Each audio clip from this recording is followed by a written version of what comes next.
அம்பலத்தை அம்பு கொண்டு அசங்கென்றால் அசங்குமோ? நம்பமற்ற பார்க்கடல் கலங்கென்றால் கலங்குமோ?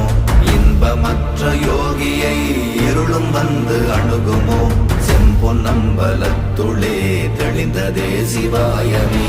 ஓம் நமச்சிவாய ஓம் ஓம் நமச்சிவாய ஓம் நமச்சிவாய ஓம் ஓம் நமச்சிவாய ஓம் நமச்சிவாய ஓம் ஓம் நமச்சிவாய ஓம் நமச்சிவாய ஓம் ஓம் நமச்சிவாய. அவ்வெனும் எழுத்தினால் அகண்டம் ஏழுமாகினாய், உவ்வெனும் எழுத்தினால் உருத்தரித்து நின்றனை, மவ்வெனும் எழுத்தினால் மயங்கினார்கள் வையகம். அவ்வும் உவ்வும் அவ்வுமாய் அமர்ந்ததே சிவாயமே. ஓம் நமச்சிவாய ஓம்